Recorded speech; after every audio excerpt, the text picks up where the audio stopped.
Selamat malam dan selamat bertemu kembali dalam Renungan Malam God's Amazing Grace atau Kasih Karunia Allah yang mengagumkan oleh Ellen G. White, tanggal 10 April 2026. Mari kita berdoa.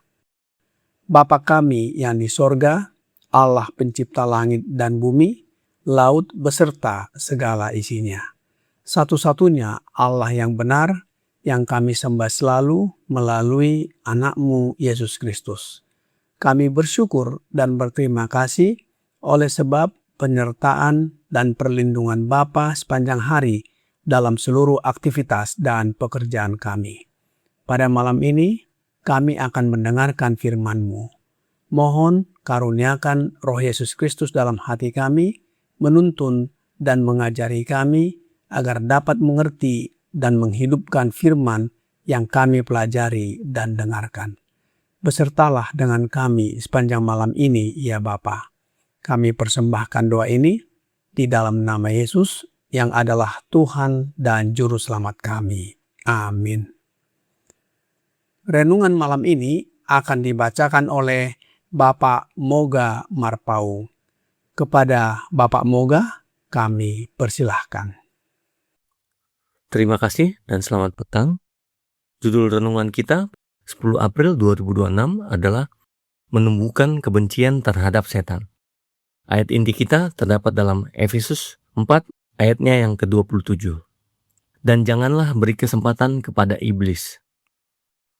Permusuhan setan terhadap umat manusia timbul karena melalui Kristus mereka menjadi sasaran kasih dan belas kasihan Allah. Ia ingin menggagalkan rencana ilahi bagi penebusan manusia, menodai nama Allah dengan merusak dan menajiskan pekerjaan tangannya. Ia ingin menimbulkan kesedihan di sorga dan memenuhi bumi dengan penderitaan dan kehancuran. Ia bahkan menuduh bahwa semua kejahatannya adalah akibat dari pekerjaan Allah dalam menciptakan manusia. Kasih karunia yang ditanamkan Kristus dalam jiwa menciptakan dalam diri manusia permusuhan terhadap setan. Tanpa kasih karunia yang mengubah dan kuasa yang memperbarui ini, manusia akan tetap menjadi tawanan setan, hamba yang selalu siap melakukan kehendaknya. Tetapi, prinsip baru dalam jiwa menciptakan pertentangan di mana sebelumnya ada kedamaian. Kuasa yang diberikan Kristus memampukan manusia melawan tiran dan perampas itu. Siapapun yang terlihat membenci dosa daripada mencintainya, siapapun yang menahan dan menaklukkan nafsu yang dahulu menguasainya, menunjukkan pekerjaan dari prinsip yang sepenuhnya berasal dari atas. Seperti singa yang mengaum, setan mencari mangsanya. Ia mencobai setiap pemuda yang lengah. Hanya di dalam Kristus ada keselamatan. Hanya melalui kasih karunia-Nya setan dapat dikalahkan. Setan berkata kepada kaum muda bahwa masih ada banyak waktu, bahwa mereka dapat menikmati dosa sekali ini saja dan tidak lagi. Tetapi satu kali pemanjaan itu akan meracuni seluruh hidup mereka. Jangan sekalipun berani melangkah ke tanah terlarang.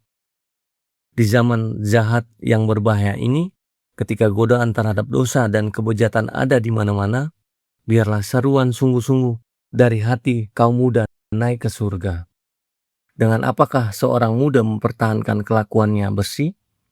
Dan biarlah telinganya terbuka setelah hatinya condong untuk menaati petunjuk dalam jawabannya.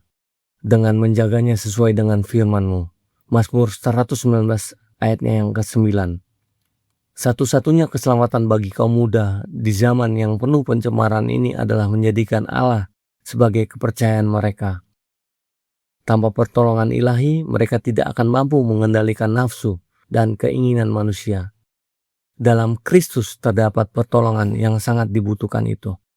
Engkau Daud berkata bersama Rasul, tetapi dalam semuanya itu, kita lebih daripada orang-orang yang menang oleh Dia yang telah mengasihi kita. Roma 8 ayatnya yang ke-37. Dan lagi, aku melatih tubuhku dan menguasainya. 1 Korintus 9 ayatnya yang ke-27. Sekian bacaan renungan kita pada hari ini. Tuhan Yesus memberkati. Amin. Terima kasih atas penelayanan Bapak Muga. Tuhan Yesus memberkati. Saudara-saudari dalam Yesus Kristus, renungan malam ini mengajak kita memahami pentingnya memiliki sikap tegas terhadap setan dan dosa. Firman Tuhan mengingatkan agar kita tidak memberi celah sedikit pun bagi iblis dalam hidup kita. Ini bukan hanya soal menghindari dosa, tetapi tentang membangun kehidupan yang sepenuhnya berpihak kepada Allah. Oleh sebab itu, Rasul Paulus mengamarkan jemaat di Efesus agar jangan memberi kesempatan kepada iblis, sebagaimana ayat inti di dalam Efesus 4 ayat 27. Apa konteks amaran Rasul Paulus ini? Mari kita baca ayat sebelumnya di dalam Efesus 4 ayat 26. Apabila kamu menjadi marah, janganlah kamu berbuat dosa. Janganlah matahari terbenam sebelum padam amarahmu. Rasul Paulus memperingatkan untuk segera menyelesaikan amarah dan konflik agar tidak menjadi celah bagi iblis menanamkan kebencian, kepahitan, kebohongan, dan kejahatan lainnya. Amarah yang dipendam atau didiamkan hingga berlarut-larut dapat merusak hubungan dan karakter Kristen. Dengan menolak untuk menyimpan amarah dan memaafkan, kita menutup pintu bagi pengaruh iblis dalam hidup kita. Mengapa setan menanamkan kebencian, kepahitan, atau kebohongan dan kejahatan lainnya dalam diri manusia? Dalam renungan malam ini, God's Amazing Grace, halaman 108, paragraf 2 berkata, permusuhan setan terhadap umat manusia timbul karena melalui Kristus mereka menjadi sasaran kasih dan belas kasihan Allah. Ia ingin menggagalkan rencana ilahi bagi penebusan manusia, menodai nama Allah dengan merusak dan menajiskan pekerjaan tangannya. Ia ingin menimbulkan kesedihan di sorga dan memenuhi bumi dengan penderitaan dan kehancuran. Ia bahkan menuduh bahwa semua kejahatannya adalah akibat dari pekerjaan Allah dalam menciptakan manusia. Permusuhan setan terhadap manusia bukan tanpa alasan. Ia membenci manusia karena Allah mengasihi kita dan menyediakan keselamatan melalui Kristus. Oleh sebab itu, setan terus berusaha merusak kehidupan manusia dan bahkan memutarbalikkan kebenaran dengan menyalahkan Allah atas kejahatan yang ia lakukan. Dengan pengetahuan, kecerdikan, dan kemampuannya, ia menipu manusia. Ia tidak datang kepada setiap jiwa dengan cara yang sama. Ia menyesuaikan tipu dayanya terhadap mereka yang ingin ia jerat. Seringkali ia datang kepada manusia dengan mengenakan pakaian kebenaran.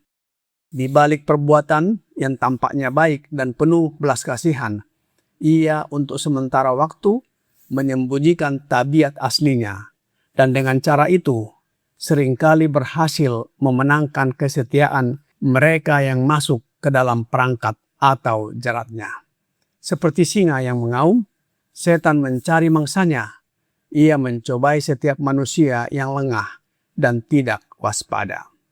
Oleh sebab itu, kita membutuhkan kasih karunia, yaitu Roh Yesus Kristus dalam kehidupan kita.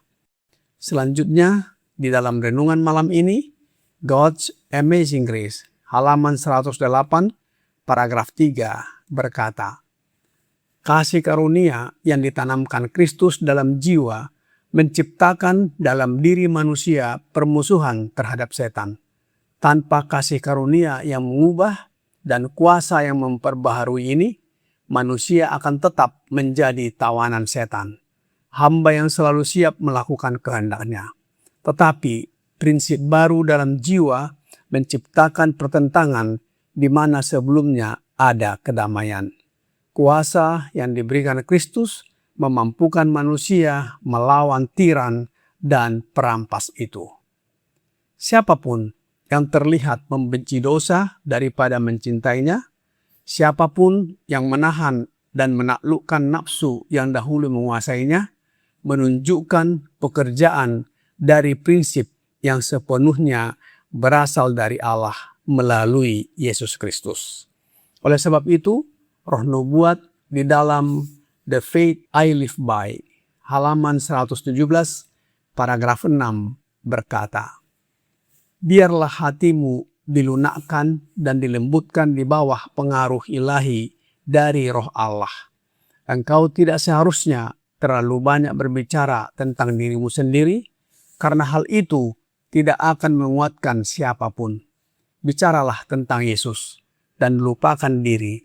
Biarlah dirimu tenggelam di dalam Kristus. Saudara-saudari dalam Yesus Kristus. Dalam Kristus, kita adalah pemenang. Dengan pertolongannya, kita mampu mengalahkan godaan, menumbuhkan kebencian terhadap setan dan dosa, serta hidup dalam kemenangan. Kita juga dipanggil untuk melatih diri dan hidup disiplin agar tetap setia kepada Tuhan. Kiranya pekabaran ini menjadi pembaharuan bagi kita. Tuhan Yesus memberkati. Mari kita berdoa. Bapa kami yang di sorga, terima kasih atas pekabaran malam ini, bahwa kasih karunia yang ditanamkan Kristus dalam jiwa kami menciptakan kebencian dan permusuhan terhadap setan. Tanpa kasih karunia, kami terperangkap dalam jerat setan dan melakukan kehendaknya. Oleh sebab itu ya Bapa, kami mohon karuniakan roh Yesus Kristus di dalam hati kami, agar kami membenci setan dan memusuhinya, serta merdeka di dalam Kristus. Sucikanlah hidup dan karakter kami, agar semakin serupa dengan hidup dan karakter Yesus. Dan apabila tiba saatnya, ketika Yesus datang kembali, kami siap menyambutnya dan masuk ke dalam kerajaan sorga. Kami serahkan hidup kami ke dalam tangan-Mu sepanjang malam ini, ya Bapa. Mohon ampuni kami atas dosa dan pelanggaran yang telah kami perbuat. Kami persembahkan doa ini di dalam nama Yesus yang adalah Tuhan dan Juru Selamat kami. Amin.